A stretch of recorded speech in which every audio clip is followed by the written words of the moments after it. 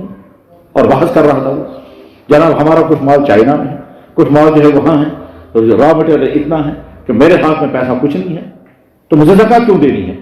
اچھا ہاتھ میں پیسہ کچھ نہیں، زکات کیوں دینی ہے؟ لیکن مال جب دیکھتے ہیں تو وہ کروڑوں کا ہے. کچھ تیار مال، کچھ را مٹیریل، کچھ وہاں ہے کچھ وہاں ہے. غرض ہے کہ سارے کا حساب کرنے کے بعد وہ کروڑوں کا لیکن دینے کو تیار. اللہ نہیں مانا، اس نے نہیں مانا.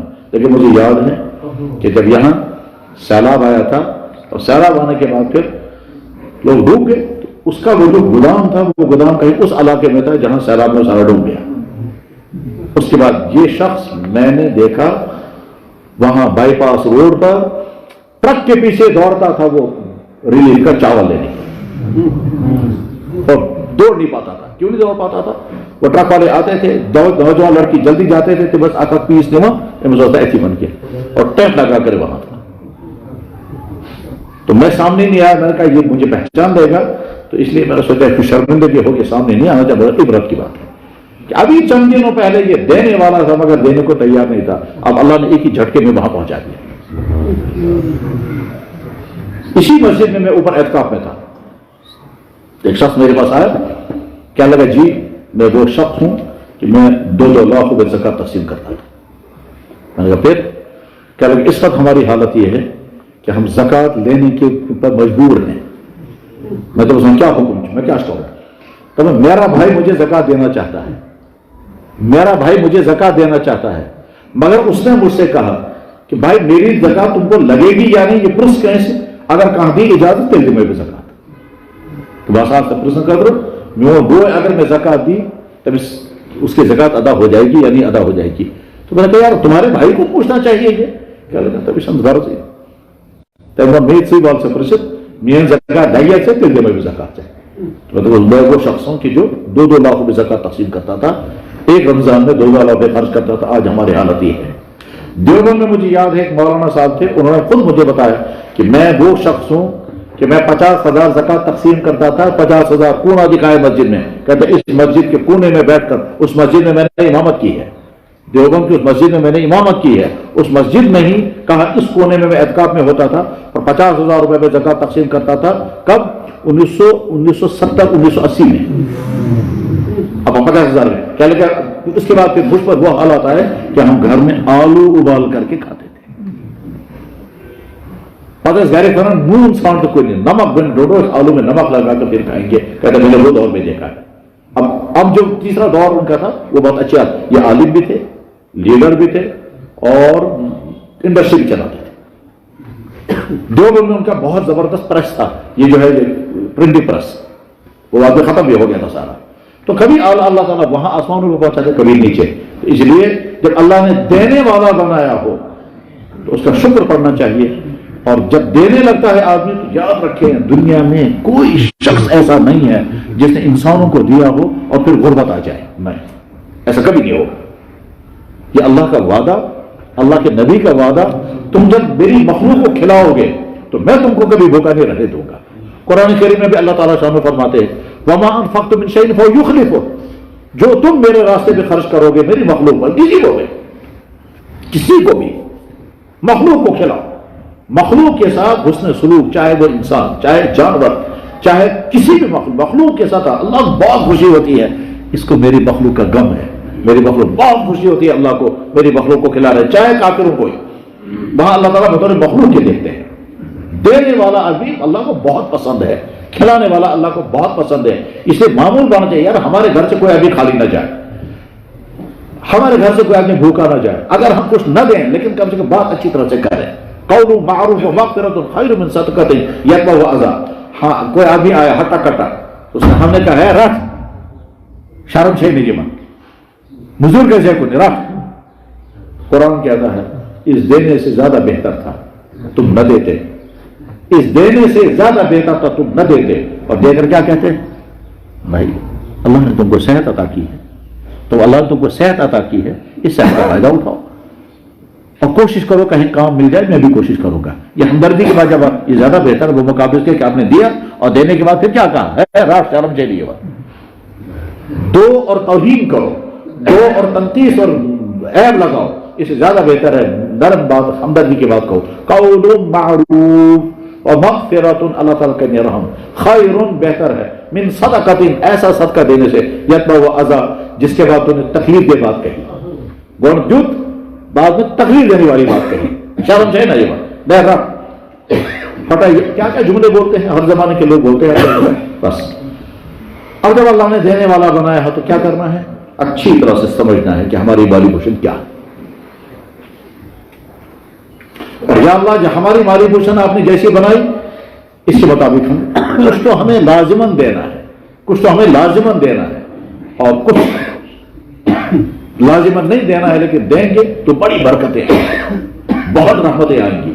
پتہ ہم تاریخ میں جب دیکھتے ہیں فلانے بزرگ کمائی کچھ نہیں، ہزاروں کو کیسے کھلاتے تھے، جناب جہاں لنگر چلتا ہے کچھ نہیں پتہ چلتا ہے لنگر چلتا کیسے ہے، اور ہر جگہ ہے یہ، دنیا میں ہر جگہ ہے یہ، چاہے تبلیغی مرکزوں میں دیکھیں گے جا کر کے، جو ہمارے پرانے اکابر اولیاء گزرے ان کے یہاں کر یہاں بلبل لنگر بہت بڑا لنگر کئی سو سال تک چلتا رہا ہے، یا تو تاچبند نہیں بلبل لنگر، وہ بلبل لنگر کا مطلب کیا ہے، عبد الرحمن بلبل رحمہ اللہ تعالیٰ جو سب سے پہلے یہاں اسلام لے کر کے آئے، اور جب بادشاہ نے اسلام قبول کیا تو بادشاہ نے کہا میں تمام دوسرے لوگوں کو جبرن مسلمان بناؤں گا، انہوں نے کہا بالکل نہیں، جبرن کسی کو اسلام قبول نہیں کرانا ہے، البتہ میں گھروں گھروں میں جا کر لوگوں کو دعوت دوں گا۔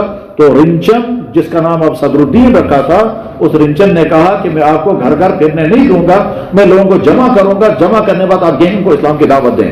تو عبد الرحمن بلبل کو ایک جگہ پر بٹھایا اور رنچن یعنی صدر الدین بادشاہ نے کشمیر کے ہرار علاقے کے لوگوں کو دعوت دی یہاں آ جاؤ، تو عبد الرحمن بلبل نے کہا یہ جب یہ پہنچیں گے یہاں تک کھائیں گے کیا، تو اس نے کہا میں ان کے لیے لنگر لگاؤں، تو لنگر لگ گیا۔ اب گاؤں سے لوگ آتے تھے عبد الرحمن بلبل کے پاس، سنتے تھے ان کا اسلام، کچھ قبول کرتے تھے کچھ نہیں قبول کرتے تھے، جس کو مرضی قبول کرو جس کو مرضی کو، لیکن سنتے تھے آ کر کے۔ یہ جو آتے تھے نا واپس جا نہیں سکتے تھے، راتیں وہیں گزارتے تھے، اور راتیں وہیں گزارتے تھے تو ان کے لیے لنگر چالو کر دے گا، تفیچ بنا پر بلبل لنگر اور لنگر ہوتے تھے پر دونوں سے بلبل لنگر سائز بنتے نہ ہو جائے تو لنگر چلتا رہا ہے سالہ سال تک۔ غرض یہ کہ کھلانے والا کبھی محض نہیں، اللہ تعالیٰ تم میری مخلوق کو کھلاؤ گے میں تجھے بھوکا نہیں رہنے دوں گا۔ اور حدیث میں بھی، بخاری میں بھی حدیث ہے اور ہر کتاب میں حدیث ہے کہ زکوٰۃ دے کر کے آدمی کا مال گھٹے گا نہیں، ہمارا حساب تو بتائے گا زکوٰۃ مال گھٹے گا، 1 لاکھ روپے میں ہم نے زکوٰۃ دی 2500 تو 7.5 میں رہ گئے تو وہ گھٹ گیا، لیکن اللہ کے نبی فرمانا نہیں گھٹے گا۔ اب ہماری عقل کہہ رہی ہے گھٹے گا، ہمارا حساب بتا رہا گھٹ رہا ہے، اور اللہ کے نبی فرما رہے ہیں گھٹے گا نہیں بڑھے گا۔ اب ایسا کیسے ہوگا؟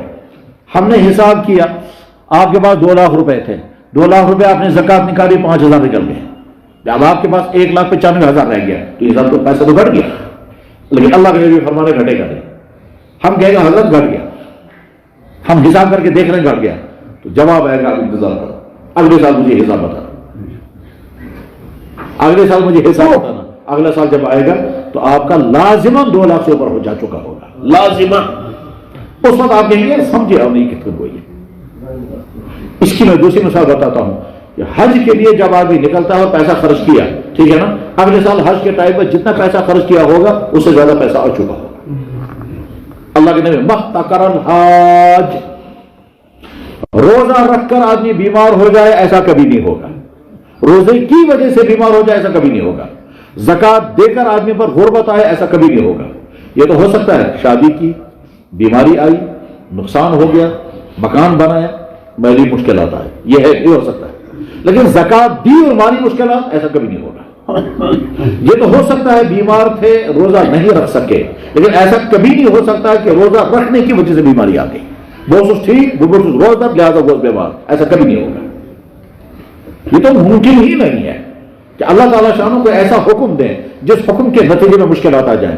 تو زکات دینے پر آدمی کو غربت کبھی نہیں آ سکتی, حج کرنے پر آدمی کو غربت بالکل نہیں آ سکتی. اللہ کے نبی نے فرمایا محتکر الحاج, یس انسان حج قطر ڈراپ تمیز پہنچ خرچ کر حج اس میں خرچ تاک دنیا میں پر یہ غربت ایسا نہیں ہوگا. تو بس اب اس کے بعد ارادہ کر, ہاں, اور جو آدمی زکات نہیں دیتا وہ اس قدر سخت سزا ہوگی, اس قدر سخت.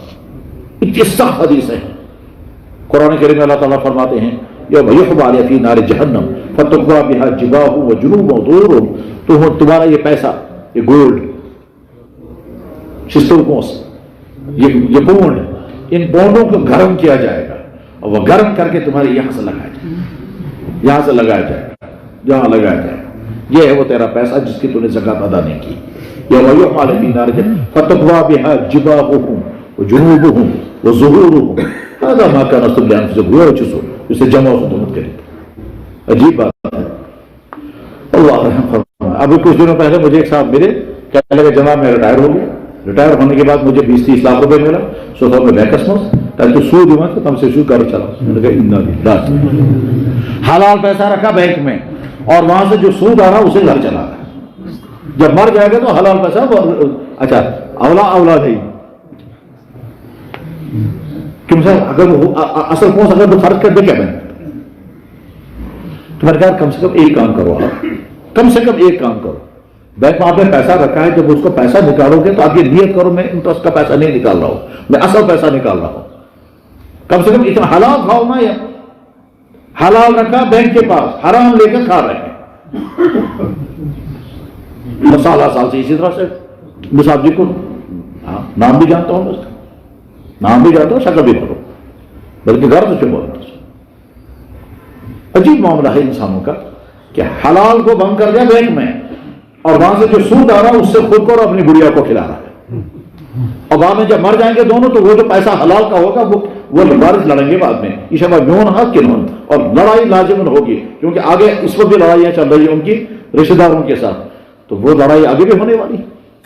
تو لڑیں گے آپس میں اور لڑ کر کے وہ پیسہ ہوگا. آگے کیا ہوگا, آگے وہ پیسہ وہی سیدھ رہے گا, ٹھیک ہے, اس پر سٹے لگ جائے گا اور سٹے لگنے کے بعد پھر مطلقہ لڑتے رہیں گے اور بعد میں کچھ پتہ نہیں. یہ ہوتا ہے. تو بہرحال زکوٰۃ ادا کرنے کے لیے انسان کو تیار رہنا چاہیے. نہیں زکوٰۃ ادا کرے گا تو سزا یہ ہے. اور بخاری میں حدیث ہے, اللہ کے نبی علیہ السلام نے ارشاد فرمایا کہ جس نے زکوٰۃ, جس کے پاس مال تھا اور وہ زکوٰۃ اس نے ادا نہیں کی, یہ مال قیامت کے دن موٹا اژدہا بنے گا اور موٹا اژدہا بن کر یہاں سے پکڑے گا آدمی کو, یہاں سے یوں کہے گا میں ہوں تیرا مال, تو نے میری زکوٰۃ کیوں نہیں دی تھی, میں تیرا مال ہوں, تو نے میری زکوٰۃ کیوں نہیں دی. گائیں اگر ہوں گی ان کی زکوٰۃ نہیں تو گائیں سنگ پر اٹھائیں گے اس کو, اور اگر اونٹ ہوں گے اور اونٹوں کی زکوٰۃ نہیں دیں گے تو اونٹ اس کو رون دیں گے. تو جو مال ہوگا اس کے زکوٰۃ نہیں دے گا, لہذا زکوٰۃ کی ادائیگی کا ارادہ کرنا چاہیے. یا اللہ آپ نے مجھے دینے والا بنایا, ایک ایک پائی کا بھی حساب دوں گا بلکہ زیادہ ہی دوں گا, اور زیادہ دیں گے تو اور زیادہ برکتیں آئیں گی. بس اب اس زکوٰۃ کا تھوڑا سا قانون سمجھنا ہے. وہ کیا, اسلام نے انسان کی 2 قسمیں کی ہیں, مالدار اور غریب. مالدار وہ انسان ہے جو زکوٰۃ دے گا, اور غریب وہ ہے جو زکوٰۃ لے گا. سرحد کیا بنائی ہے کہ جس انسان کے پاس 200 درہم چاندی کے برابر مال ہو. اللہ کے نبی نے اپنے زمانے میں جو قانون بنایا وہ یہ جس انسان کے پاس 200 درہم یا 200 درہم کے برابر پراپرٹی مال ہو، وہ آدمی مالدار ہے۔ لیکن اس سے پہلے ایک مسئلہ اور سمجھ لیں کہ گھر کی بہت ساری چیزیں ان پر کوئی زکات نہیں ہے۔ استعمال کی گاڑیاں، سکوٹر، فریج، واشنگ مشین، لیپ ٹاپ، موبائل، قالین، فرنیچر، میز کرسیاں، بیڈ، بسترے اور گھروں کی جتنی چیزیں ہیں کوئی زکات نہیں۔ کشمیریوں کے پاس ہوتا ہے ترام، بعض گھروں میں شاسوں سے ترام سو چاہتا نہ ہی اور مت ہوئی چھپانے سو ٹھیک اب بھی بندی ہے، وہ اگلی نسلوں تک بند ہو گیا۔ بلکہ ایسا بھی ہے کہ مال جو سو رام جو تم غیر جو مال نہیں کیوں سچبندی باندھی، سچبندی باندھی آگے چل کے اس کی بیٹی کا جو رشتہ ہوگا تو وہ اس کے حوالے کر دیا، یہ وہ ان سے تو بارہ اس پر زکات نہیں ہے، ان سارے پر زکات نہیں ہے۔ اب بچا کیا جس پر زکات دینی ہے؟ تو جواب ہے آپ بزنس کر رہے ہیں تو اس پر، آپ ملازمت کر رہے ہیں تو آپ کے پاس پیسہ موجود ہے جمع، چاہے وہ آپ کی جیب میں ہے، چاہے آپ کے لاکر میں ہے، چاہے آپ کے اکاؤنٹ میں ہے، اور آپ کے گھر میں اگر گولڈ اور سونا چاندی اس پر زکات ہے۔ باقی تمام چیزیں الگ ہو گئی، سونا اور چاندی، بزنس کا مال، آپ کی سیلری، چاہے وہ آپ کی جیب میں ہے، چاہے آپ کے لاکر میں ہے، چاہے آپ کے اکاؤنٹ میں ہے، چاہے آپ نے کسی کو قرضہ دیا ہے، اس پر زکات لازم ہے۔ یہ کتنا ہونا چاہیے اس کے لیے اللہ کے نبی علیہ السلام نے قانون بنایا، 200 درہم چاندی یا 20 مسکال سونا، وہ مسکال سون زہد درہم روح، 200 درہم چاندی 20 مسکال سونا، جب اتنا ہوگا تو یہ آدمی مالدار ہے، یا یہ اب آج نہ درہم ہے اور آج نہ یہ جو ہے مسکال ہے، تو آج ہم کو سمجھانا تو ہم آج بتاتے ہیں لوگوں کو کہ جس آدمی کے پاس 612 گرام چاندی یا اس کا پیسہ، یا جس آدمی کے پاس 87 گرام سونا یا اس کا پیسہ ہو، 612 گرام چاندی یا اس کی قیمت، 87 گرام سونا یا اس کی قیمت، جس آدمی کے پاس ہے یہ مالدار ہے، اور جس کے پاس اتنا نہیں ہے وہ غریب ہے۔ اس کو ہم ایک مثال سے سمجھتے ہیں۔ مثلا فرض کرتے ہیں یہ ایک لڑکا ہے، یہ اسکول میں یا کالج میں پڑھ رہا ہے، اس کے خرچے اس کے والد چلا رہے ہیں، ہر مہینے اس کو جیب خرچ دیتے ہیں، کبھی 100 روپے، کبھی 500، کبھی 2000، کبھی چل رہی ہے زندگی۔ اس کو موبائل چاہیے تو باپ نے وہ بھی دے دیا، کپڑے باپ بنا کے دے رہا ہے، غرض اس کی زندگی چل رہی، اپنی آمدنی کچھ نہیں اور جمع پیسہ کچھ نہیں، نہ آمدنی ہے نہ جمع پیسہ کچھ ہے۔ اس کے بعد اس کو جاب لگ گیا، اب جب جاب لگ گیا تو پہلی تنخواہ اس نے پکڑی، کوتا پروساس، تو یا کر پوچھتا ہے جناب میں نے آج زندگی میں پہلی تنخواہ پکڑی 30,000، میں آج 30,000 کا مالک ہوں اور میری کمائی ہے، مجھے زکات دینی ہے؟ جواب آئے گا آپ کے اکاؤنٹ میں کوئی پیسہ ہے؟ یہ کہتا کچھ نہیں ہے۔ تو تم نے آج تک خرچہ کیسے چلا ہے؟ کہنے لگا ابا جان دیتے تھے مجھے۔ تمہارے اکاؤنٹ میں کچھ نہیں ہے؟ کہنے لگا معمولی کوئی 2-4 ہزار روپے ہوں گے۔ کہا ٹھیک ہے 2-4 ہزار اکاؤنٹ کا پیسہ 30,000 کی کتنا ہو گیا؟ کہنے لگا جی 35,000۔ ٹھیک ہے 35,000 ہو گیا، ابھی تم پر زکات نازل نہیں، تم ابھی مالدار نہیں بنے۔ کہا گیا ٹھیک ہے۔ اگلے مہینے پھر اس نے 30,000 تنخواہ پکڑی، تو 35,000 پچھلے مہینے تھی، 30,000 اب پکڑے، تو ٹوٹل کتنا بن گیا؟ 65,000۔ ٹھیک ہے، یا پچھلے مہینے میں 35,000 میں تو اس نے کیا کیا؟ 5,000 دیے ماں کو، 5,000 دیے باپ کو، 5,000 میں کچھ کپڑے خریدے، لہذا وہ پہلی تنخواہ میں سے اس کے بعد بچ گیا کتنا؟ اس کے بعد بچ گیا 20,000 روپیہ، اور نئی تنخواہ اس نے پکڑی دوسرے مہینے کی 30,000، تو 20 وہ 30 یہ، تو ٹوٹل کتنا بن گیا؟ 50,000۔ اب آپ پوچھتا ہے میں تو جواب آئے گا آپ مالدار بن گئے۔ یہ کہتے ہیں کس نے بڑے مالدار؟ تو جواب ہے 612 گرام چاندی کی قیمت کسی سنور سے پوچھو۔ ٹھیک، میں جس سنور سے پوچھتا رہتا ہوں وہ یہاں موجود ہے، میں ہمیشہ اسے پوچھتا تھا، وہ بھی بیچارہ تیار رہتا ہے، یہ کبھی بھی مفتی صاحب مجھے فون کریں گے اور مجھے ریٹ نکال، وہ کھٹ سے ریٹ نکال کے دکھاتا ہے۔ خیر، تو کسی سنور سے پوچھنا ہے، کیا پوچھنا ہے کہ جناب آج ریٹ کیا ہے؟ کئی گرام، وہ بتائے گا اتنے کا گرام، اس میں دیکھو 612 گرام چاندی کی قیمت کتنی بنتی ہے۔ فرض کیجئے ہم نے سنار سے پوچھا، اس نے وہاں سے جو ریٹ بنا کے دکھایا، اس نے کہا 45,000 قیمت بنتی ہے آج 612 گرام چاندی کی قیمت، اور اس کے بعد 50,000 ہے، تو ہم کہیں گے آپ مالدار بن گئے، زکات آپ اللہ سے بول گئے۔ یہ کہتا ہے جناب اب آگے مجھے کیا کرنا ہے؟ تو جواب آئے گا یہ تاریخ آپ یاد رکھو۔ کہا ٹھیک ہے جی، یہ تاریخ آج ہے 5 مارچ، میں نے دوسری سیلری پکڑی. پہلی سیلری میں نے پکڑی تھی فروری میں, دوسری سیلری میں نے پکڑی آج 5 مارچ کو, اور آج 5 مارچ میں میرے پاس پراپرٹی بن گئی 50,000. 5 مارچ بمطابق شعبان اتنا, مان لیجیے شعبان 15, تو 15 شعبان آپ مالدار بن گئے. یہ کہتا ہے مجھے زکات دینی ہے, تو جواب ہے کہ ابھی آپ کو زکات نہیں دینی, آپ مطمئن ہو بیٹھ رہو. ابھی اب زندگی چل رہی ہے اس کی, ہر مہینے زکات پیسہ آ رہا ہے اور خرچ ہو رہا ہے, ہر مہینے سیلری آ رہی ہے, خرچ ہو رہا ہے, کچھ گھر میں, کچھ گھر اپنی ذات پر, کچھ کپڑوں میں, کچھ بیماری میں, کچھ مبارکبادیوں میں. اگلے سال 5 مارچ یعنی 15 شعبان آ گیا, اگلے سال 5 مارچ یعنی 15 شعبان آ گیا, تو اب شریعت کہے کہ دیکھو جی حساب دکھاؤ کتنا. یہ کہتا ہے حساب اس وقت میرے پاس ہے 2.5 لاکھ روپے. پورا سال اس نے 30,000 کی سیلری دی, ٹوٹل کتنا بن گیا, اس میں سے کچھ خرچ ہوا, کچھ باقی بچا کتنا ہے, کہہ لگا 2,500. بہت اچھا. تمہارے اس میں قرضہ بھی ہے کسی کا, کہہ لگا جی دکانداروں کا قرضہ بھی ہے. کہتا وہ مائنس کرو, تو کیا اس کو مائنس, وہ 50,000 مائنس ہو گیا, تو بچ گیا 2 لاکھ روپیہ. تو جواب ہے کہ یہ تو 2 لاکھ روپے آپ کے پاس بچ گیا, اس کی آپ کو زکات دینی. یہ کہتا ہے اس 2 لاکھ کی زکات مجھے کتنی دینی ہے, جواب ہے کہ 5. یہ زکات ہو. گویا پورا سال انتظار کرنا, شریعت نے پورا سال انتظار کرا ہے, اور اس پورے عرصے میں آپ نے پیسہ کمایا, خرچ کیا, پورا سال جب گزر گیا تو 2 لاکھ روپے آپ کے پاس بیلنس رہا. شریعت کہتے بس اس 2 لاکھ کی زکات آپ کو دینی ہے, اور وہ صرف 5,000 دینی ہے. 1 لاکھ کی 2,500, 2 لاکھ کی 5,000. بس یہ ہے ایک آسان سا فارمولا زکات کے لازم ہونے کا. بس اس کے بعد اب میں ہمارے وہ تمام بچے جو خود کوئی جاب نہیں کر رہے ہیں, کوئی بزنس نہیں کر رہے ہیں, ان بچوں کو ماں باپ کی طرف سے جیب خرچ پاکٹ منی ملتا ہے, ان کے اکاؤنٹ میں پیسہ جمع ہوتا ہے, اس کا حساب کیا کریں اور حساب کر کے زکات ادا کریں. اس کا دل کہہ رہا ہے میں تو کما نہیں رہا. اسی طرح سے گھروں میں جو خواتین ہیں, جن خواتین کے پاس زیورات ہوتے ہیں, ان خواتین کو دیکھنا ہوگا ہمارے پاس زیورات کل کتنے ہیں اور ان کی زکات ہم کو کیسے دینی ہے. ان کے پاس پیسہ نہیں ہوتا ہے تو ان کی زکات کی ادائیگی کے لیے, ان کی زکات کی ادائیگی کے لیے ضروری ہے کہ ایک سسٹم بنائیں, اور وہ سسٹم 2 یا 3 قسم کے ہیں. سسٹم نمبر 1, کسی زیور میں سے کوئی چیز بیچو اور زکات ادا کرو. مگر مستورات کو زیور بیچنا بہت مشکل ہوتا ہے. وہ کہتے ہیں بدم زو مگر یوز. تو جواب ہے بہت اچھا, اگر آپ زو دے دو, یہ دینے کے لیے تیار نہیں, تو زکات ادا نہ کرنے کے نتیجے میں یہی زیور تم کو گرم کر کے لگایا جائے گا. تو تیار بات. تو لہٰذا آپ کو زیور میں سے ایک ایک چیز بیچو اور زکات ادا کرو. وہ کہتے ہیں تیرے میں مخلص ہو تو مخلص کر. اگر اللہ کا حکم پورا کرتے ہوئے سارا ختم وقت ہو جائے تو اچھی بات ہے, یہ تو ویسے بھی ختم ہونا ہے, اور اگر ختم نہیں ہونا ہے تو آپ کو نکلنا ہے. یعنی ہوگا کیا, یہ جو تمہارے پاس زیورات ہیں, یا تو ایک سٹیج ایسا آئے گا تم کو یہ سارے زیورات بیچنے ہوں گے اور کسی کام میں لگانے ہوں گے.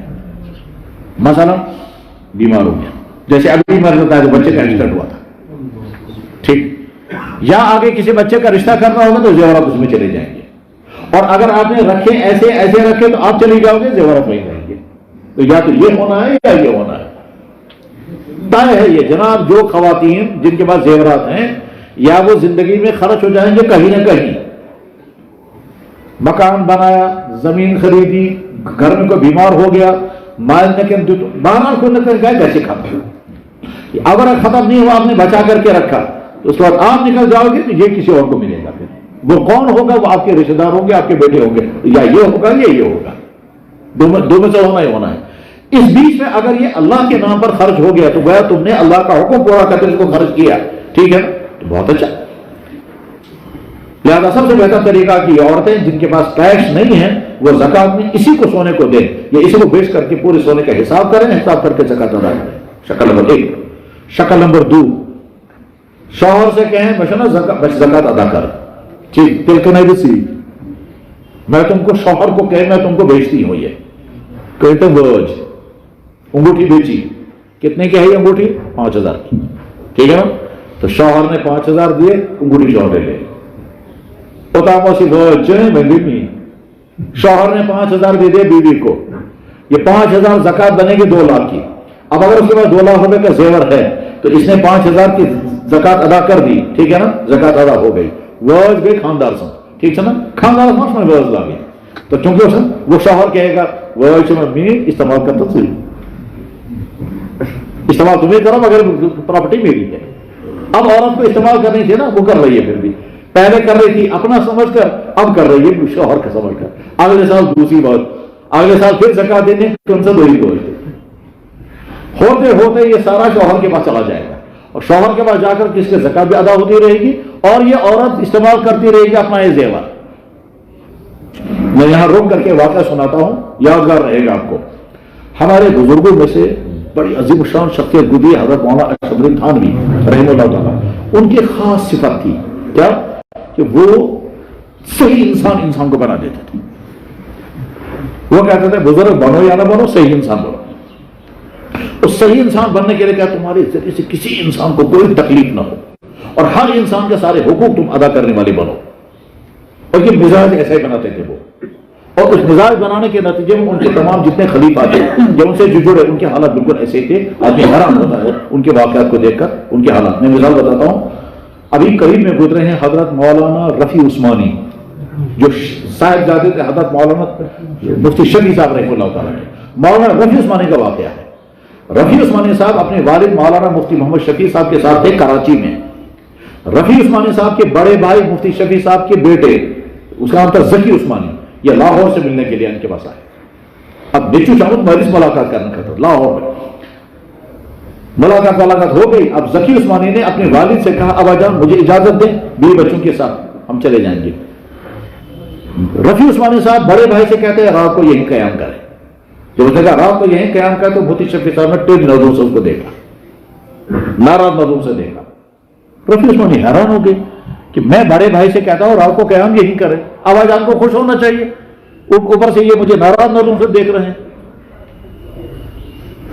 انہوں نے کہا بابا جان اجازت دیجیے ہم چلیں گے. رفیع عثمانی صاحب بڑے بھائی سے کہتے ہیں رات کو قیام یہی کرو. مفتی شفیع صاحب پھر ٹیڑھی نظروں سے ان کو دیکھنے لگے, اور اس وقت کہا چلو اللہ کے حوالے نکلو جی جاؤ. وہ نکل گئے. تو اب رفیع عثمانی صاحب کو بھی خیال تھا کہ یہ میں جو بڑے بھائی کو رات کو رہنے کے لیے کہہ رہا تھا, تو ابا جان ٹیڑھی نظروں سے مجھے کیوں دیکھتے تھے, ناراضگی کے ساتھ مجھے کیوں دیکھتے تھے. اور مفتی شفیع صاحب بھی انتظار میں تھے, میں خود بتاؤں گا اس کو. تو مولانا مفتی شفیع صاحب نے مولانا رفیع عثمانی صاحب سے کہا بہت سے بھایا تم جب اس بڑے بھائی کو کہتے تھے رات کو رکو, مجھے بہت خوشی تھی, میرا بیٹا ایک رات اور میرے پاس رکتا, بس اس کے باوجود میں چاہتا تھا کہ نکل جائے. کیوں؟ کہ اس لیے کہ تم نے اپنی بیوی سے پوچھا تھا کہ میں مہمانوں کو روکوں گا, تم کھانا پکاؤ گی یا نہیں. سوچا بنی خاندانی کون ہوتی ہے, یہ پوری فیملی رکے گی, اور اچانک ان کو پوری فیملی کے لیے کھانا پکانا پڑے گا. پہلے تمہیں اپنی بیوی سے پوچھنا چاہیے تھا کہ گھر کا کھانا تو آپ روز پکاتی ہی ہو, لیکن میں ان مہمانوں کو روکوں گا, آپ کو لوڈ تو نہیں پڑے گا کہ آپ خوش دلی سے ان تمام لوگوں کے لیے کھانا پکانے کے لیے تیار ہو جاؤ گے. جب تمہاری بیوی اجازت دیتی تب تمہیں کہنا چاہیے تھا ان کو اب رکو. انہوں نے کہا حضرت اتنی باری نظر ہماری. یہ مفتی حضرت مولانا اشرف تھانوی کی تربیت کا نتیجہ ہے. مولانا اپنا اصل واقعہ سناتا ہوں. انہی مولانا اشرف تھانوی رحمہ اللہ تعالیٰ کے ایک مرید بھی تھے, وہ عالم بھی تھے, بزرگ بھی تھے. ان کا نام تھا مولانا محمد عیسیٰ. وہ حیدرآباد اس کے الہ آباد کے رہنے والے تھے. تو محمد عیسیٰ الہ آبادی, یہ محمد عیسیٰ الہ آبادی نے اپنی بیوی سے کہا کہ تمہارا مہر میرے ذمہ باقی ہے, تمہارا مہر میرے ذمہ باقی ہے, مہر ادا کیے بغیر میں تمہارے ساتھ زندگی نہیں گزارنا چاہتا. اس نے کہا دے دو. مولانا عیسیٰ صاحب نے کہا میرے پاس ہے ہی نہیں. کہنے لگے جب ہے نہیں تو کہتے کیوں ہو؟ کہنے لگے اس لیے ہونا کہ مہر ادا نہیں ہوا ہے. تو انہوں نے کہا پھر دے دو. انہوں نے کہا دینے کے لیے ہے ہی. تو ایسا بہت بڑھیا خبر چکانا میں چھوئی نا. تو میں نے مانگا کہاں آپ سے؟ کہنے لگا آپ نے مانگا نہیں, مگر بہرحال تمہارا مہر میرے ذمہ باقی ہے, مہر ادا کیے بغیر میں زندگی نہیں گزارنا چاہتا اپنی بیوی کے ساتھ. اسے کہا پھر دے. انہوں نے کہا میرے پاس ہے ہی. تو اسے کہا عجیب انسان, ادھر سے کہتے ہیں مہر ادا نہیں ہوا, ادھر کہتے ہیں میرے پاس ہے ہی, تو اب کرنا کیا ہے آگے؟ تو مولانا نے کہا یہی میں تمہیں بتانا چاہتا ہوں, یہ جو مکان ہے یہ مکان میرا ہے, میں مہر میں آپ کو یہ مکان دینا چاہتا ہوں, آپ قبول کرو. اس نے کہا اصل کو مہر میرا اس سے بہت کم ہے, اس کے بعد میں سارا مکان مجھے مل جائے تو بہت خوشی کی بات ہے. کہہ رہا ٹھیک ہے نا, آج کے بعد یہ مکان آپ کا ہے, میں مکان سے باہر نکل رہا ہوں. دعا سنے گا, خود نکلے باہر نکلنے کے بعد مکان پر آپ کا قبضہ ہو گیا. کہہ لگا قبضہ ہو گیا. کہتے میں باہر آ گیا نا, تو آپ کے بعد مکان کے بعد آپ کا قبضہ, مکان آپ کے بعد آپ کا ہے, میرا مہر ادا ہو گیا. انہوں نے کہا بالکل ادا ہو گیا. کہنے کہ بس اب سنو آگے. اب آگے مسئلہ یہ ہے میرا اسلام مجھے حکم دیتا ہے اپنی بیوی کے رہنے کا انتظام کرو اور اپنی بیوی کے کھانے پینے کا انتظام کرو. لہذا میں نکلوں گا بازار اور ڈھونڈوں گا کہیں مکان تاکہ اپنی بیوی کو مکان میں ٹھہرا سکوں. میرا جو مکان تھا وہ تو بیوی کو مل گیا مہر میں. اب بیوی جو چاہے اس مکان کو کرے, چاہے بیچے چاہے کرائے پر لگائے. میں تو کہیں ڈھونڈوں گا مکان کرائے پر, اس میں اپنی بیوی کو بساؤں گا. پھر بیوی سے کہا اب آپ کو کرایہ پر مکان دینا ہی ہوگا تو مجھے ہی دے دو. تو بشر سمجھو اس سے کیا بنا ہے. تو میں یہ کہتا ہوں مکان ہے آپ کا, آپ کسی اور کو کرایہ پر دینے کے بجائے آپ مجھے کرایہ پر دے دو, میں اپنی بیوی کو بساؤں گا. تو رابطہ ہوئی. تو جناب شوہر نے اپنی بیوی سے مکان کرایہ پر لیا, ساری زندگی کرایہ ادا کرتے رہے اور اپنی بیوی کو دیتے رہے. تو کہا اللہ کے ہم بری. یہ ہے مالی معاملہ. تو بھائی یار عشاء دین, ہاں اصول, دین اصول کا نام ہے, دین اصول کا نام ہے. تو بہرحال شوہر بیوی کہے کہ مجھے زکوٰۃ ادا کرنی ہے, میرے پاس پیسہ نہیں ہے, بجائے کہ یہ انگوٹھی میں کسی اور کو بیچوں, ٹھیک ہے میں شوہر کو بیچوں گی اور شوہر جو ہے وہ مجھے پیسہ دے گا, انگوٹھی شوہر کی بن گئی, اس کے بعد شوہر کی پراپرٹی بن گئی. شوہر چاہے اپنے لاکر میں رکھے چاہے بیوی کو استعمال کرنے کے لیے دے. آج تک بیوی یہ انگوٹھی پہن رہی تھی اپنی, آج کے بعد جو انگوٹھی پہنے گی شوہر کی. شوہر کو حق ہے جب چاہے واپس دے گا بیچ دے گا, اس کو اختیار ہے, یہ ذہن میں رکھنا ہے دونوں کے. اس طرح سے زکوٰۃ ادا ہوتی رہے گی.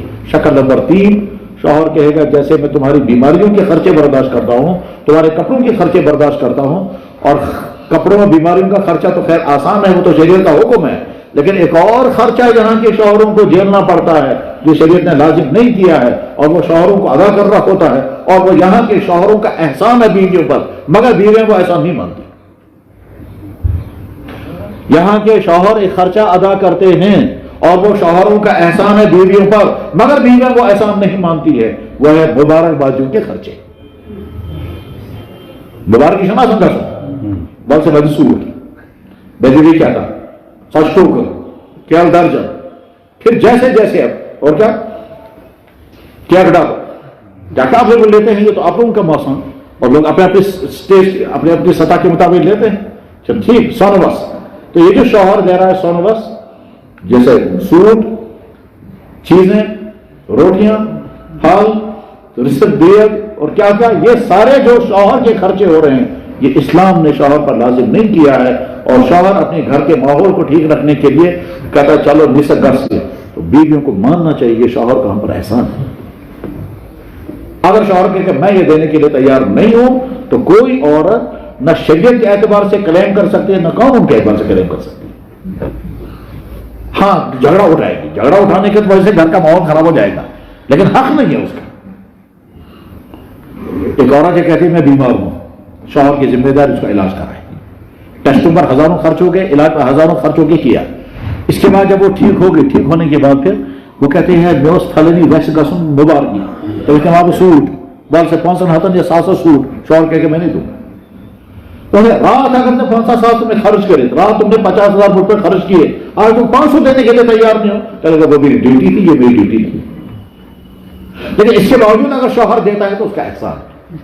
بس ٹھیک اسی طرح سے شوہر یہ کہے تمہارے پاس جو زیورات ہیں یہ تمہارا ہے, تمہیں اس کی زکوٰۃ ادا کرنی ہے. اگر تم نے زکوٰۃ ادا نہیں کی تو نتیجہ کیا ہوگا, میری بیوی قیامت کے دن پکڑی جائے گی. میں کہوں گا خدایا میں جیسے دنیا میں سوچتا تھا میں زمان کے ساتھ بیمار کر سکیں, اگر بیمار گئے بخار سے علاج, اسی طرح سے میں سوچوں گا یا اللہ قیامت آج میری بیوی پکڑی گئی تو میں اس کو پکڑ سے بچانے کے لیے چل کر مجھے زکوٰۃ ادا. تو شوہر اپنی طرف سے اپنی بیوی پر احسان کر کے زکوٰۃ ادا کرے, لیکن زکوٰۃ ادا کرنے کے لیے شوہر کو حساب کرنا ہوگا بیٹھ کر کہ تمہارا زیور اتنا ہے اور اس زیور پر اتنی زکوٰۃ تم پر لازم ہے, میں تمہاری طرف سے زکوٰۃ ادا کرتا ہوں, یا تو تم مجھے اجازت دو تو میں زکوٰۃ ادا کروں گا, یا میں رقم تمہارے ہاتھ میں دیتا ہوں. تب سب کہتے اگر حویری سے تک زکوٰۃ ادا کریں وہ زکوٰۃ ادا نہیں ہوگی. چپکے سے اگر زکوٰۃ ادا کر دی اور بیوی کو پتہ ہی نہیں تو زکوٰۃ ادا نہیں ہوگی. کیوں؟ زکوٰۃ کی ادائیگی کے لیے زکوٰۃ کی نیت کرنا شرط ہے, ارادہ کرو, اور ارادہ تبھی کرے گا جب اس کو پتا ہوگا. ہم نے سب کرے کہ بھائی زکوٰۃ ادا کی تو زکوٰۃ ادا نہیں ہوگی. بس یہ تو میں مسائل یہیں ختم کرتا ہوں, بلکہ ایک مسئلہ اور بیان کر دیتا ہوں, وہ ہمارے معاشرے کے بہت سارے لوگوں کی ضرورت ہے. جناب والا آپ کا کسی کے پاس پیسہ ہے تو ہوں چکا نہیں پہنچ, کیوں ہے یہ پیسہ؟ اس کی الگ الگ وجہ ہیں. آپ سے اس نے مال لیا، آپ سے قرضہ لیا، آپ کی دکان سے اس نے مال لیا ہے، اس کے ذمہ آپ کا قرضہ ہے اور وہ قرضہ ادا کرنے کی پوزیشن میں نہیں ہے، اور ادھر سے حالت اس کی یہ ہے کہ وہ غربت میں ہے اور وہ بہت زیادہ غریب ہے، وہ ادا نہیں کر سکتا ہے. اب آپ نے سوچا کہ میں زکوٰۃ مجھے دینی ہے، تو کہ آپ چیز جو ان کے پاس جو پیسہ ہے وہی پیسہ زکوٰۃ ہے، جو ان کے پاس ہمارا پیسہ ہے وہی پیسہ ہم زکوٰۃ میں مان لیتے ہیں. مثلا فرض کیجئے کسی کے پاس آپ کا پیسہ ہے، کتنا ہے یہ؟ 40,000 روپے. اب آپ نے جہاں حساب کیا 40,000 زکوٰۃ مجھے ادا کرنی ہے، کتنی؟ 40,000.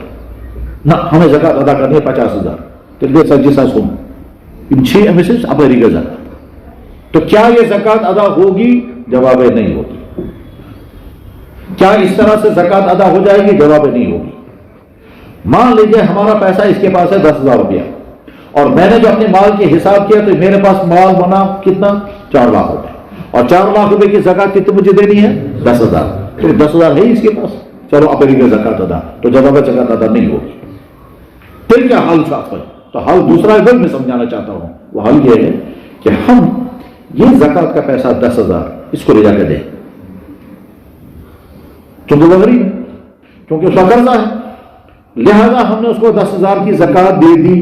چاہے ہم زبان سے بولیں یا نہ بولیں، ہم نے دل میں نیت کی یہ زکوٰۃ ہے، یا زبان سے بولا یہ زکوٰۃ ہے، اس نے زکوٰۃ لے لی، ہماری زکوٰۃ ادا ہو گئی. جو ہی ہماری زکوٰۃ ادا ہو گئی اب ہم کہیں گے ہمارا قرضہ وصول کرو، لا جان سے قرض. اور اس وقت آپ اس کو اصرار بھی کر سکتے ہیں، بلکہ جبر بھی کر سکتے ہیں کہ جناب مجھے میں نے پوسٹ کر سے ادا، ہمارا پیسہ ادا کر دو، تمہارے پاس پیسہ ہے، تمہارے پاس پیسہ ہے اس کا ادا کر دو، میں یہاں سے نکلنے نہیں دوں گا. ٹھیک ہے، آپ کی زکوٰۃ بھی ادا ہو گئی، اور اس کے بعد جب اس نے پیسہ دو تو آپ کو جو ہی اس نے واپس کر دیا تو قرضہ بھی وصول ہو گیا، زکوٰۃ بھی ادا ہو گئی. یا تو مجھے فرق ہے. ٹھیک ہے، اب میں جو بیچ میں کہہ رہا تھا آپ کو پکڑے میں اب نہیں چھوڑیں گے اس کو تب تک، تو کیا اچھا گنجائش بتراؤ نے جالا ہی تو تھا ابھی. تو جواب حدیثوں میں، تمام حدیثی کتابوں میں، تمام حدیث کتابوں میں ایک جگہ نہیں، میرے خیال میں بخاری شریف میں تقریباً 20 جگہ یہ حدیث ہے، تقریباً پہنچ جائے نا ایسی حدیث. کیا کہ جناب رسول اللہ اپنے مبارک حجرے میں مسجد میں شور ہو گیا تو آپ نے پردہ ہٹایا، تو وہاں حضرت کعب بن مالک رضی اللہ تعالیٰ نے صحابی کو پکڑا ہے یہاں سے، اور کچھ اونچی آواز میں باتیں ہو رہی ہیں، یہ کچھ کہہ رہے تم دیتے کیوں نہیں ہو؟ وہ کہتا میرے پاس ہے نہیں. اس طرح کی تیز باتیں ہو رہی ہیں. تو اللہ کے نبی علیہ السلام کے پردہ ہٹا کے دیکھا، فرمایا مالک یا کعب، کعب کیا دلیل، کعب کیا واقعہ، کیا مسئلہ ہے؟ تو کہا یا رسول اللہ ان کے پاس میرا پیسہ ہے اور یہ دیتے نہیں ہیں اور یہ ہاتھ بھی نہیں آتا. اللہ کے نبی ان سے پوچھا اسادہ کا کعب جو کہہ رہے ہیں صحیح؟ اس نے عرض کیا ہاں صحیح ہے، واقعی اس کا میرے ذمہ قرضہ ہے اور گنجائش نہیں ہے. وہ یہ کہنا چاہتے تھے کہ میں اسے سامنے بھی نہیں آتا. کیوں نہیں سامنے آتا ہوں کہ میرے پاس صحیح؟ تو اللہ کے نبی علیہ السلام نے فرمایا اے کعب اتدعو شطرہا، اے کعب نصب کر اس ماں. آپ نے اشارہ کیا اس طرح سے. ہم یہ نہیں بتا سکتے کس طرح اشارہ کیا، لیکن انگلی سے آپ نے اشارہ کیا اس طرح یا اس طرح، ادھم کر بس ماں، نصب معاف کر دو. حضرت کعب نے کہا یا رسول اللہ میں نے کر دیا. آپ نے فرمایا میں اللہ کے نبی ان سے فرمایا اس نے آدھا معاف کر دیا، باقی آدھا ابھی لا کر دے دو. چاہے سفید نہیں گھروں کہاں چیز کو باقی ابھی لا کر کے دے دو، چاہے کہیں سے قرضہ لاؤ، چاہے گھر کی کوئی چیز بیچو. وہ جو کعب بن مالک اس کو پکڑا تھا میں چھوڑوں گا نہیں تب تک جب تک، بس یہاں سے مسئلہ نکل گیا. کیا مسئلہ نکل گیا کہ اگر کسی کا ذمہ ہمارا قرضہ ہو اور ہم اسے کہیں گے تب تک ہم آپ کو نہیں چھوڑیں گے جب تک ہمارا قرضہ ادا نہ کرو، تو پکڑ کر رکھنے کی گنجائش ہے جیسا کہتے، کیونکہ اللہ کے نبی نے ان کو نہیں فرما سکے تو بیٹے. یہ البتہ اس کے معنی ساتھ میں یہ بھی ہے کہ اگر کسی انسان نے دوسرے انسان کو مہلت دے دی، صحیح نہ ادا کرے، چلو میں طرف لگے مہلت ہفتس رتس، یہ مہلت دینا بہت اجر کا ثواب، بہت زیادہ اجر ملتا ہے. من انذر معسرا، جس نے کسی تندرست انسان کو مہلت دے دی، تو جتنا یہ مال ہے، یہ جتنا مال ہے، اتنا مال اگر صدقہ کرے گا اس پر اتنا ثواب نہیں ملے گا جتنا ثواب اس مہلت دینے پر ملتا ہے. بات سمجھ میں آ گئی؟ فرض کرو میرا ان کے ذمہ 10,000 روپیہ ہے اور 10,000 تھا، ایک ہفتے میں دینا تھا، ایک ہفتے کے بعد اس نے کہا میرے پاس ہے ہی نہیں، تو کہتا میں مہلت دیتا ہوں. کب دو گے؟ کہنے کا 1 مہینے کے بعد.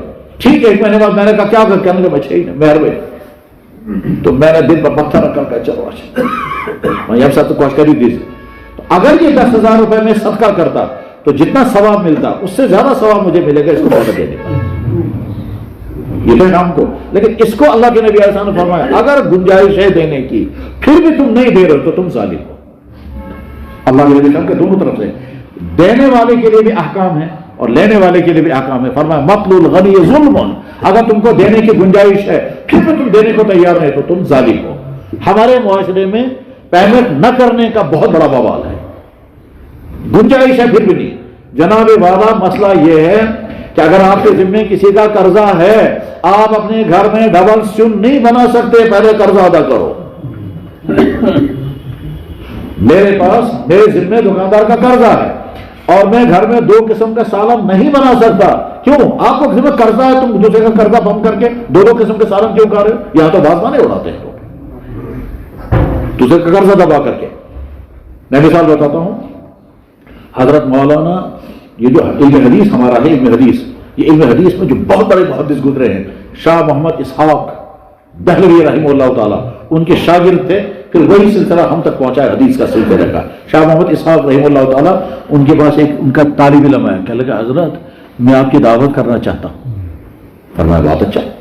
وہ طالب علم جو ہے وہ نواب تھا، نواب قطب الدین خان. یہ نواب قطب الدین خان اپنے کلاس فیلو کے پاس گیا. ان کا نام تھا مفتی الہی بخش. کہتا مفتی الہی بخش ہمارے استاد مولانا محمد اسحاق صاحب کھانے پر تشریف لائیں گے آج شام کو یا کل کو، آپ بھی ان کے ساتھ دعوت میں آئیں. انہوں نے کہا میں تو نہیں ہوں گا. انہوں نے کہا کیوں؟ کہنے لگا میں نہیں سمجھتا آپ کے گھر میں کھانا کھانا جائز ہے. کہنے لگے میرے گھر میں کوئی حرام پیسہ ہے؟ کہنے لگے میں تو نہیں کہتا ہوں آپ کے گھر میں حرام پیسہ ہے، مگر میں نہیں سمجھتا آپ کے گھر میں کھانا کھانا جائز ہے. یہ ایک دم اس کو آگ لگ گئی، یار یہ کیا کہتا ہے مجھے میرے گھر میں کھانا کھانا جائز نہیں. یہ دوڑ کر گیا حضرت مولانا محمد اسحاق صاحب. کہنے لگا حضرت وہ ہے نا ہمارا ساتھی الہی بخش، وہ زیادہ ہی متقی بن گیا ہے، کہتا ہے میرے گھر میں کھانا کھانا حرام ہے. آپ مجھے بتائیں کیوں میرے گھر میں کھانا کھانا حرام ہے یا مکروہ ہے؟ تو مفتی مولانا اسحاق صاحب ان کو بلایا. کہنے لگے الہی بخش تم نے منع کیا ان کے گھر کھانا کھانے؟ میں نے کہا جی ہاں. کہنے لگا کیوں؟ کہنے لگا حضرت میں نہیں سمجھتا ان کے گھر میں کھانا کھانا صحیح ہے. کہنے لگا کیوں نہیں سمجھتے؟ تو کہنے لگا حضرت یہ نواب صاحب ہے، ان کے ذمہ لوگوں کا قرضہ ہے اور جب یہ کھانا کھلائیں گے تو یہ روٹین کا کھانا نہیں کھلائیں گے، 2-3 ڈشیں زیادہ بنائیں گے. اور آپ فرمائیں قرضہ لوگوں کا بند کر کے پھر روٹین سے زیادہ ڈشیں بنانا صحیح ہے؟ مولانا اسحاق صاحب نے کہا بھائی میں بھی نہیں آؤں گا کھانا کھانے. مجھے کہاں پتا تھا. کیوں؟ قرضہ رکھ کر کے پھر ایک سے زیادہ کپڑا نہیں پہن سکتے، قرضہ ہونے کے باوجود ایک سے زیادہ کھانے نہیں کھا سکتے. جناب والا اگر کشمیری پوچھے گا میرے ذمے کسی کا قرضہ ہے میں صبح کو چشوروں کے ساتھ مکھن لگا سکتا ہوں؟ جواب آ کر نہیں لگا سکتے، پہلے قرضہ ادا کرو. یہ ہے قرضے کا قانون. قرضے کا قانون تو بہت لمبا ہے، اب وہ سارا میں نہیں صاحب. خلاصہ یہ ہے کہ ہم کوششیں کریں گے اپنے سارے مال کا حساب کریں اور سارے مال کا حساب کرنے کے بعد ٹھیک طرح سے زکوٰۃ ادا کرنی چاہیے. اور جب زکوٰۃ ادا کریں گے تو اللہ تعالیٰ بہت برکتیں عطا کریں گے. بس میں واقعہ اسی شہر کا واقعہ ہے، اسی شہر کا. تب جناب نقصان اس کو بڑی کیا تب جناب وہ پشمینہ یا شہتور بندہ بھی اٹھا لیا. میں نے کہا اللہ سے مانگو. میں نے زکوٰۃ کہنے کا پائی کہ میں نے زکوٰۃ ادا کی ہے. میں نے کہا اگر زکوٰۃ ادا کی ہے تو پھر نقصان نہیں ہوگا. کہنے کے بعد نقصان ہوا گیا. اب وہ بنڈل ہی اٹھا کے لے گیا کوئی. یہ ان کو زیادہ پتا ہوگا، یہ جو یہ پشمینے کا کام کرنے والے لوگ ہیں. اور اب تو پہلے وہ شاہتوس کا بھی تھا، وہ تو شاید ختم ہی ہو گیا. تو میں نے کہا اللہ پر بہت سارا کو کہنے کہ زکوٰۃ پائی کا ادا کیا.